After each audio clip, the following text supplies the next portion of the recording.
Apakah orang yang sudah meninggal bisa melihat keluarganya di dunia? Saya pernah mendengar orang yang sudah meninggal bisa melihat lagi keluarganya di dunia. Terima kasih. Pembahasan ini adalah pembahasan yang sudah pernah kita bahas, tapi tidak ada masalah untuk saya ulangi kembali. Allah Subhanahu wa taala menyebutkan sebuah ayat di dalam Al-Qur'anul Karim. Rabbirji'uni la'ali a'malu salihan fima tarak. Kalla innaha kalimatun huwa qailuha wa min waraihim barzakhun ila yaumi yub'atsun. Ya Rabbku, kembalikanlah aku ke dunia supaya aku bisa mengamalkan apa yang telah aku tinggalkan. Kata Allah apa? Kalla, sekali-kali kamu tidak akan dikembalikan ke dunia. Itu hanya sekedar omongan kalian saja.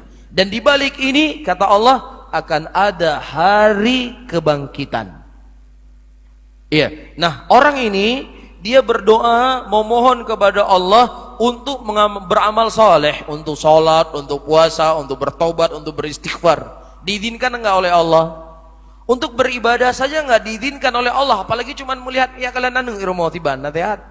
Punai jo bule le abang. Ini mau beribadah, mau beramal soleh. Kalla, kata Allah.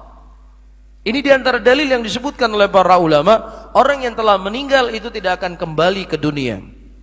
Dan juga hadis ketika Allah Subhanahu wa taala melarang Nabi sallallahu alaihi wasallam ya untuk memberikan izin kepada sebagian orang untuk minum haudnya beliau. Kemudian Rasulullah berkata, ummati, ummati, umatku ya Allah, umatku ya Allah. Kemudian kata Allah Subhanahu wa taala dalam hadis tersebut, innaka la tadri ma ahdatsu ba'dak. Sesungguhnya engkau ya Muhammad tidak mengetahui apa yang terjadi setelah meninggalnya engkau. Kalau seandainya ada orang yang hidup, tentunya Nabi sallallahu alaihi wasallam adalah orang yang paling berhak untuk apa? Untuk hadir di tengah-tengah umatnya. Kan begitu? Jadi kalau ada orang mengaku Rasulullah sallallahu alaihi wasallam hadir ketika kita memperingati acara Maulid, hadir di majelis kita, bahkan dia dengan dramanya dia berdiri, kemudian matanya seakan-akan melihat datangnya Nabi Muhammad sallallahu alaihi wasallam. Demikianlah orang-orang yang minim dengan dalil. Ya, hanya cerita khurafat yang dia sebarkan di tengah umat Islam. Karena itu yang dia punya. Adapun Ahlus Sunnah, ya, enggak perlu cerita-cerita ini mereka ombarkan di tengah umat Islam, tapi yang mereka ajarkan umat Islam adalah apa yang datang dari Allah, apa yang datang dari Rasul.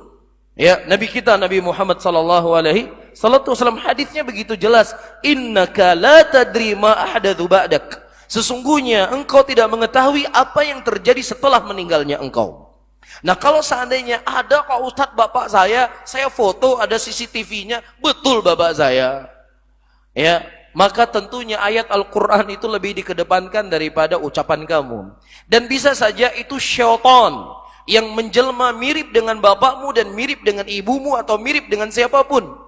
Disebutkan dalam sebuah hadis, di antara kelebihan yang Allah berikan kepada Dajjal, yang dengannya Dajjal akan menyesatkan kebanyakan manusia di muka bumi ini, dia bisa menyerupai seseorang yang mirip dengan ibu dan bapaknya. Ya, kemudian orang yang mirip dengan ibu bapaknya tadi berkata, wahai anakku, sesungguhnya ini Tuhanmu, si Dajjal ini Tuhanmu, sembahlah dia. Jadi ini merupakan permainan syaitan para hadirin yang dimuliakan oleh Allah. Jadi hati-hati.